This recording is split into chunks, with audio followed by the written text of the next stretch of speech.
Thank you, Dr. Weiss, for coming all the way over here. This one. And give him your attention, please. Thanks, Jeff. I'm glad to be back here. I only get here about once a year, and it didn't snow this time, so it's a good year.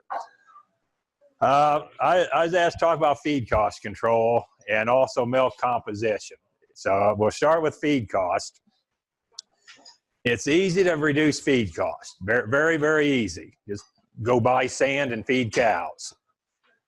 The trick is to lower cost and maintain production, and that's the little trick here. But with feed cost control, these 5 things are the way you should really look at. And a lot of people think of ingredients, and that's important, but really markets go together, and there's some flexibility there, but you should look at them, but that's not the biggie.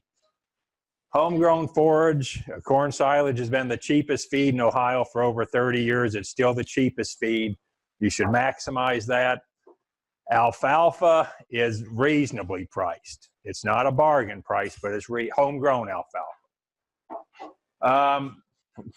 Grouping cows. If you group cows correctly and feed the groups correctly, you can save money. If you don't, if you group cows and then keep the nutrition the way it's always been, you're not going to save money. The specs on the ration, that's more for nutritionists. I'm going to hit that briefly. And then waste and shrink, because of time, I'm not going to go into that. But on average, 10 to 15% of the feed you buy is never fed to a cow. 10 to 15%.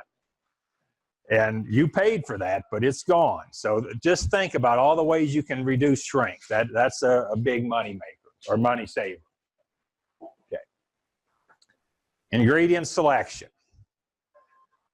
What's the corn requirement for a dairy cow? How many pounds of corn does a dairy cow require? Or pounds of alfalfa or pounds of anything? The answer is 0. Cows need nutrients. They don't need feeds. Feeds provide the nutrients. But this idea that cows have to be fed 5 pounds of alfalfa hay, they don't. They can do fine without it. So we have to think diets a little differently. And forget about feeds, almost, not completely. But think about, where can I get nutrients? Okay. In Ohio, and in our website, dairy.osu or osu.dairy, one or the other, every other month, the Buckeye Dairy News comes out. And in that, a grad student of mine writes this little article on milk prices and feed cost. It's updated for Central Ohio, so it's pretty good for actually most of the Midwest, but the markets are right for Ohio and the prices. And so if you just go, like I said, every other month it comes out, go to our website, click on Buckeye Dairy News, and it's usually the first article. And the title might change a little bit, but it'll have something to do with feed cost. And in that, I'm not going to get into the mechanics, but what he does is get costs from about 30 feeds, 30 different feeds in Ohio. We put this into a computer program, and what this program does is it generates the average cost of a nutrient based on this 30 feeds he puts in. And for example, if you look at the top row there, that's energy, net energy in Ohio in December. So he did this about 2 weeks ago. Energy, the average price of energy is about 7 cents a megacal, 0.068 cents or $0.086 per megacal, about 7 cents. It doesn't matter where it came from. Could be straw, could be corn, could be fat. The average price is about 7 cents. Metabolizable protein, which is about 0.6 times crude protein, is about 40 cents. Effective NDF, this is fiber in forages and cottonseed. That's the only thing that counts here. Everything else doesn't count. That's worth about 8 cents a pound. And then that NENDF is non-effective NDF. This is byproducts, gluten feed, soy hulls, so on. And you see a negative on that. It doesn't mean they give it to you, or they don't pay you to take it. But the market is discounting that because chickens and pigs can't eat that. And chickens and pigs are the major buyer of feed in this country. So if there's feeds that chicken and pigs can't eat, the market has to discount it so that it can be fed to cattle. So byproducts tend to have high fiber. They tend to have that negative thing, so that reduces their price relative to other ones. And I don't want to go through all the math, but I got an example there for corn silage. So you got nutrient analysis, the energy, the protein, the fiber, so on.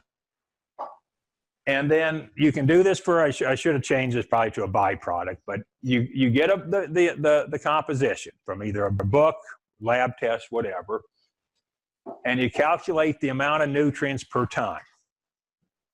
So in this example, corn silage at that energy concentration has 1,300 megacals of energy in a ton of dry matter. Has 100 pounds of metabolizable protein, 640 pounds of fiber, effective NDF. You just calculate that per ton, multiply the nutrients per ton times the price of that nutrient. So 1 ton of corn silage dry matter, not as fed, but dry matter, has $88 worth of energy. About $40 worth of protein, $50 worth of effective fiber, $5 of this non-effective. You add all that up, and it's $175 worth of nutrients per ton of dry matter. As fed is $60. And so you look at what does it cost you guys to grow corn silage? Put corn silage in the bunker. Did anybody know? In Ohio, it's probably about $30, maybe 35. So you get $60 worth of nutrients, you spent $35. That's why corn silage should be optimized or maximized. It's almost always cheap. So you can do this for gluten feed. You can do this. Somebody's got a byproduct close by. You can do that. You get those prices from the website. You get the nutrient composition from books or the manufacturer and calculate it. If that value per ton is more than what they're selling it for, it's a good buy. If it's less, it's not a good buy. And so Alex Tebby does this, and every other month when he runs it, he also has tables in there what he calls bargain feeds and then overpriced feeds. In December, these feeds, the nutrient value was more than the selling price. Corn grain is a cheap source of nutrients. Corn silage is always cheap. Gluten feed, always cheap, almost always. Distillers, almost always. Those 4 red feeds there are almost always cheap. And you should think about feeding them or including at reasonable inclusion rates. The bottom 4 there are cheap in December, but not always. Expeller soybean meal has actually been cheap for a few months. Hominy, it's either what we call break even or cheap. Cottonseed right now is a bargain, and then mids. So when he puts this list out, just look and say, is there a way I can use this? If you can't work something into your diet, it's a waste of money. But if you're feeding hay and cottonseed's cheap, you might think, like, can I yank hay out, put some cottonseed in, and save some money? So look at this list and just see if you can use the feed. He also has this table called overpriced, and this is where the nutrients are more than the market price. And yeah. So how do they come up with the values for the slide before, the values for the different components? This is basically statistics. And what they do is they put in the nutrient composition of these 30 feeds and the price, and they use something called multivariate regression. And so it's partitioning out this price into those 4 nutrients. And it's just like a regression line, and that's, so that would be like an average? It'd be an average, yep. It's basically treating them like they have no other nutrient value. No, it does all of them at once. That's the big benefit. But Right. so it doesn't just say corn is energy. No, corn is energy, fiber, and protein. They don't get any credit for the mineral. Now, you could, but that's so small that it's not done. And you could do this if you wanted to put amino acids in. You can all do this, but the standard is those 4. So, but other nutrients like phosphorus and all have no value in this. You have to look at that. So, okay. I said these are expensive. Alfalfa hay purchased is usually expensive. It's usually worth more or cost more than it's worth. And that's a product you should really look at. Do I need to feed hay? Blood meal is always overpriced, but you're feeding blood meal, you're not feeding it for those nutrients. You're feeding it for amino acids. Or you should be. If you're feeding it for protein, you're wasting money. But if blood meal is a good source of lysine, people put it in for lysine. That's not value. Canola used to be a bargain. Now it's overpriced. The Chinese, when they got mad at us and quit buying beans, they started buying canola meal and pretty much sucked all the canola meal out of the market. Now they're buying beans again, so the price will probably come back down. Citrus pulp, we're Ohio. We don't grow oranges. It's expensive. Florida, it's cheap. Fish meal is never going to be a dairy feed again. It's all fed to fish. Molasses is always overpriced. But again, if you're feeding molasses, you're feeding it for sugar. You're not feeding it for energy. You're not feeding it for protein. Sugar has value. So there might be good reasons to feed it. Just have a reason. Tallow or fat in general is a little overpriced now. So look, if you're feeding feeds that are on here, just have a reason to. If your nutritionist is feeding canola, you're asking, why don't you just put bean meal in right now? So he might say, I'm feeding blood meal because of lysine. He has a reason. So just have a reason to feed these feeds. Then there's other stuff I'm not going to get into, but I do want to mention this variability. Distillers is always cheap, but you're less certain what you're buying. And so you almost have to discount that. We're coming up ways to discount some of these feeds, but if I'm looking at distillers and soybean meal, it's going to have to be quite a bit cheaper. When I buy bean meal, I know exactly what I'm getting. When I buy distillers, I might be getting what I want and I might not. So consider that quality issue. Moldy feed is no value. I don't know how many times I get phone calls saying, I've got a truckload of moldy X. What's it worth? The answer is it's worth nothing. So, if it's junk feed, it can't be cheap enough. This other stuff we talked about, service support, things like that. So these tables are useful, but don't just end there. Okay. Feed additives. I gave a seminar at Hordes the other week. Did anybody watch that? Okay, good. Then you won't know the answer to this quiz.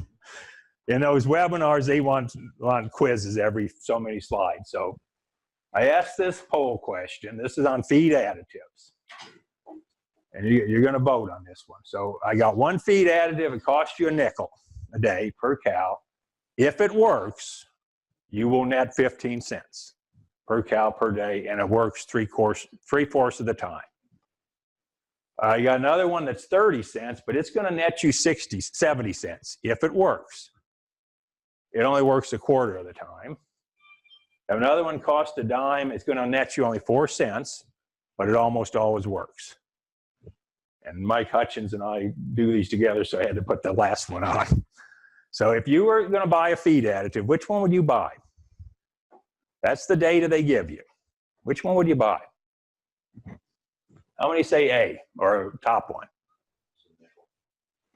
Okay. How many says the second one? Okay. Third one?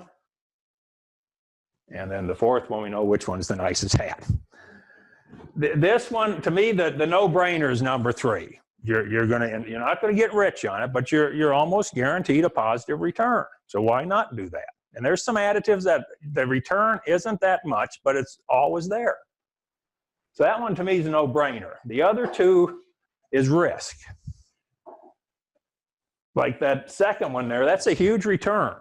If you're one of the 25% of the farms or pens where it works, that's a huge return. So I would think hard about doing doing B if I could evaluate on my farm. If I could feed it for a week or two, see if I get this huge response, I'd do it.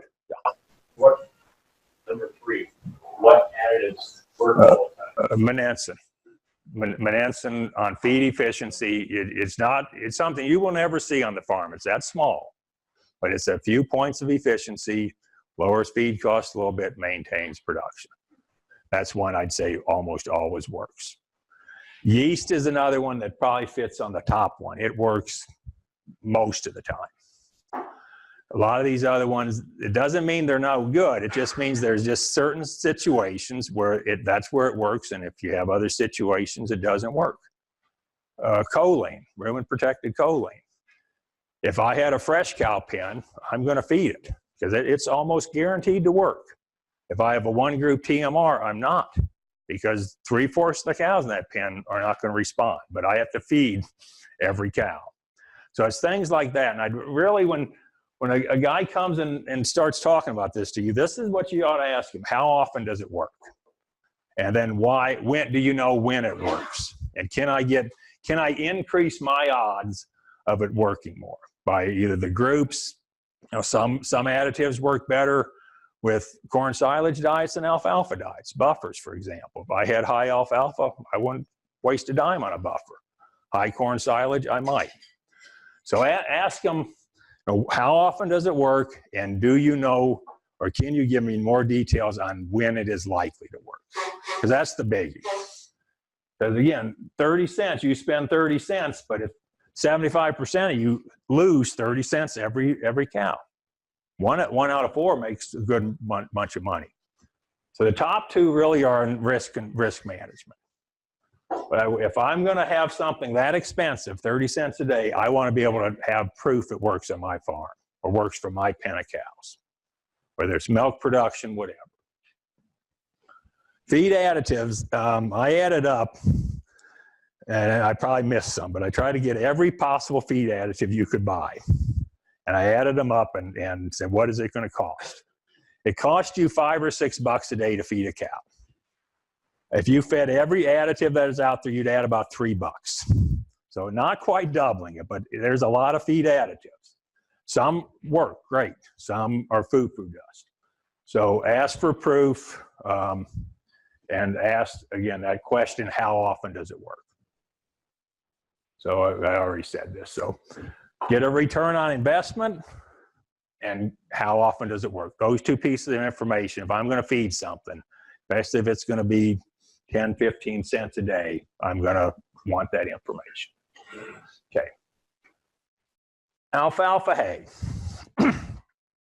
Again, how many people feed 5 pounds of alfalfa hay? Okay. That's just the standard. And how good, when you buy it or you grow it? Okay, how good is it on fiber concentrations? This is more relative to, okay. If you're buying, does anybody buy hay? Okay, if you're buying hay, this is a little more along that line. You know, we keep preaching quality, and I don't want to ignore that. But we need to start thinking, if you're feeding 5 pounds, that's 10% of the diet, is quality that important? If you're feeding 20% of the diet, there's absolutely no question.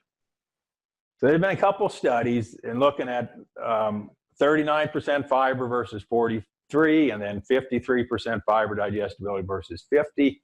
So pretty good versus average. And at low inclusion rates, it didn't matter one bit.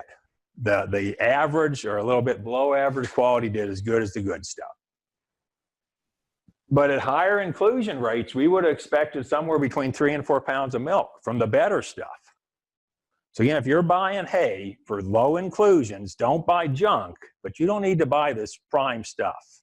Something average is probably good enough. Higher inclusion rates, quality becomes more and more important. Grouping.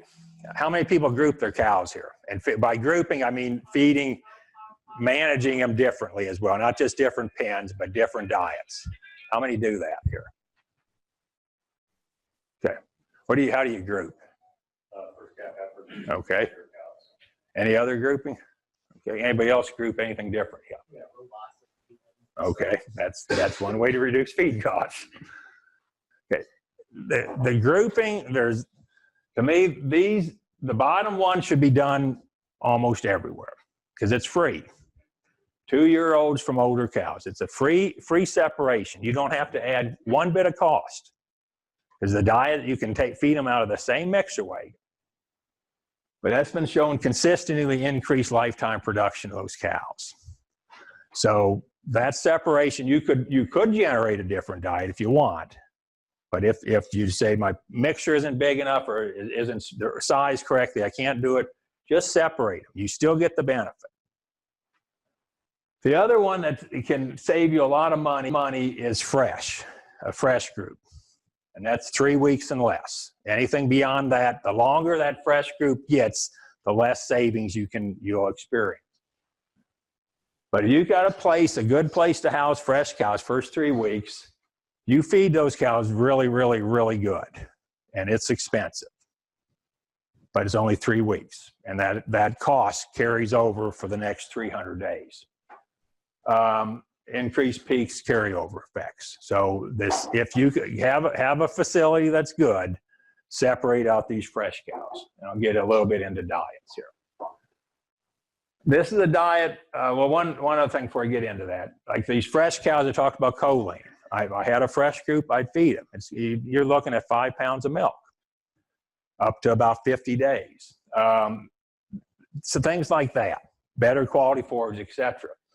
We did an experiment. We fed a basic diet, 16.5% protein, corn, soy, alfalfa, or corn, soy, little alfalfa, a pretty high protein diet with high priced proteins, and then a medium protein diet plus expensive amino acids. The most expensive diet was the black one. The blue one is almost as expensive. And we fed it for 3 weeks.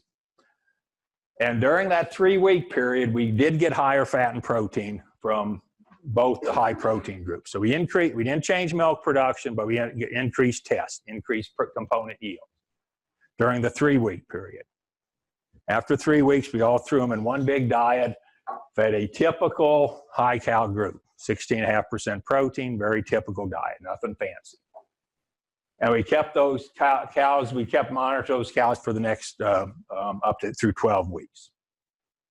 And that amino acid diet we fed for 3 weeks those cows were still producing higher fat milk at the end of 12 weeks. And they were feeding higher protein milk.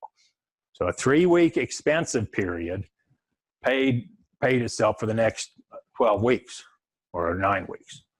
So again, think with these fresh cow groups, there's things we can do for a short period of time that really adds cost. The dollars per day in that group is going to be high, but the benefit you see the next 300 days. Grouping for production. And this gets to a point where you have to have enough cows. But by production group, you formulate specific, kind of like your robots. You can target additives and then a little bit on management. The thing, if you were to look at your diet from the nutritionist, you're going to have a pen average. Your cows might be producing 80 pounds. What did he formulate that diet for? If it wasn't 80 pounds, it's going to be some number above 80 pounds, or it better be. And the reason he's doing that, he or she's doing that, is because you've got these high producing cows in this pen. They don't all produce 80 pounds. So you have to formulate for above average. and the wider that spread is, the more you have to overfeed. Because otherwise you lose production on those very high cows, and that's expensive. So grouping by production is you don't overfeed as much. That's where you save money. It used to be everybody would take the average production, add 10 pounds to it, and that's how you formulated diets. That's the wrong way. And especially when you start grouping by production. Some of these pens, if they're pretty tight, you only have to add 2 or 3 pounds to it. So you're feeding almost the average cow. And so as you feed closer to the mean, or the required mean, you save money. And so I did an example here. I got a 75-pound herd average. One group TMR, that, based on what we know now, that diet should be formulated for 88 pounds. That's the economic optimum. They're only averaging 75, but the economic average is the nutritionist should balance for 88. If I took that and divided into approximately 3 equal groups, the bottom third, mid third, top third, The low group, I'm going to feed for 4 pounds more. The mid group, 8 pounds more. The high, 6 pounds more. So my average for the 3 group, my average diet is only feeding for 80 pounds. Whereas on a 1 group, my diet is 88 pounds. That's a lot of protein. This 80-pound diet is going to have a lot less protein in it than that 88. Protein's expensive. So if you're going to separate cows, go to the trouble, they have to feed close to the requirement. They can't keep overfeeding these big amounts, or you don't save any money. This is out of Wisconsin. The gray bar there is if you go from 1 group to 2 groups, what's the average savings? And let's just use the typical feed price, typical milk price. You save $40 a cow, going from 1 group to 2 groups based on production. If you go to 3 groups, you save $45. That's only $7 more. And you got to think, is it worth all that management effort? You got to mix another diet, more inventory, so on. So I don't know if 3 groups is necessary for a lot of farms. 2 groups, a high and a low group, almost always pays if you balance the diets correctly. Okay, we talked about that. This is, times are tough. Let's feed less protein because protein's expensive. And you shouldn't overfeed it. But not feeding enough protein is more expensive. And there's 2 studies, one we did a little while ago and one at Wisconsin, where you can see the control was 15% protein, well balanced, and the other one's 17.5. For Wisconsin, it was about 16 versus 17. If you look at that little table, feeding the high protein diet at OSU cost us 70 cents a day more. I increased cost 70 cents, but I got $1 worth of milk back. So I'm making 30 cents a day, or 25 cents. Wisconsin increased feed cost 40 cents a day, but they got back almost 70 cents. Again, 30 cents more.